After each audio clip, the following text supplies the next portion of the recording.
This is part 2 of continuing 3D vector components to solve for the resultant.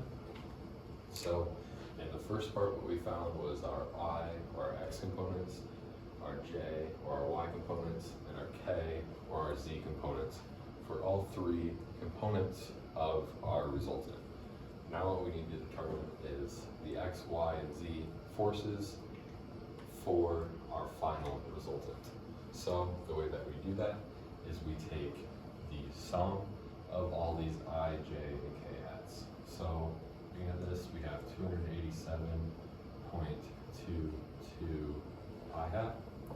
We have 69.69 J hat, and we have 52.09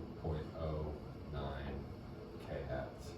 And those would be the sums of all of our previous I, J, and K hats from the rest of our components. And as you can notice, we had some negatives in here, but overall they lead to positive sums, meaning that it would be in the positive X, positive Y, and positive Z directions on our axis.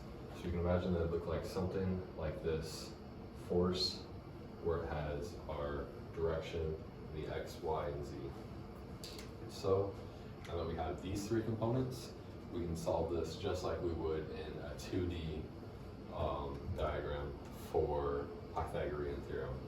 So we can find that our magnitude of R is equal to the square root of all these squared. So our I hat squared plus our J hat squared plus our K hat squared.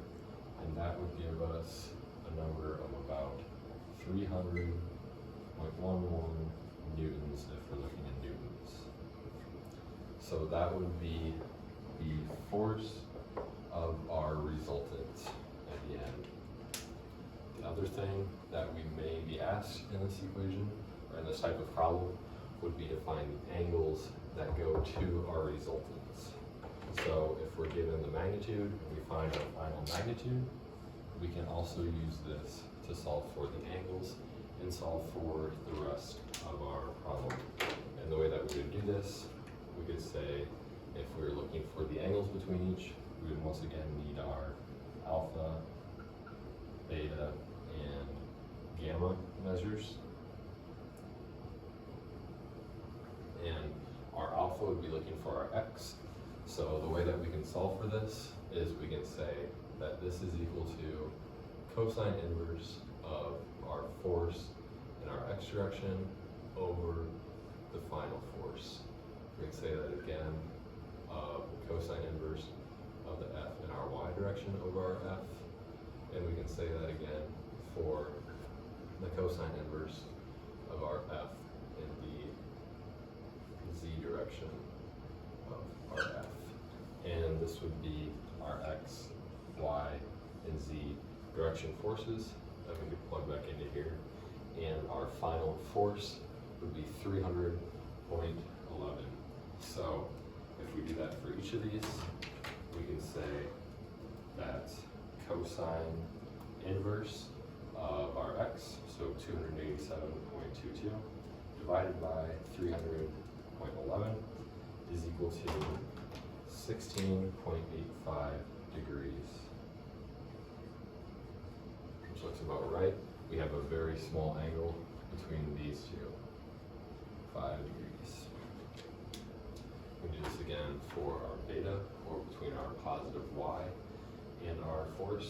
We can say cosine inverse is equal to the force in our Y direction, 69.69, divided by our final force, again of 311. And that would give us a value of about 70.57 degrees, which makes sense because that would also be from the positive Y over here, which looks like a bigger angle. And we can do this again for our Z component.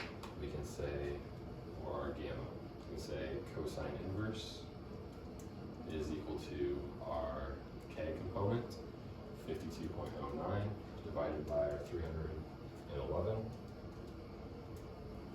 and that would give us an angle of about 80.00 degrees.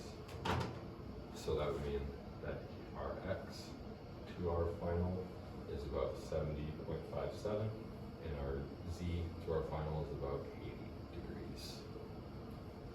And that would be finding alpha, beta, and gamma with our resultant after we find all the components of our three first triangles to be given.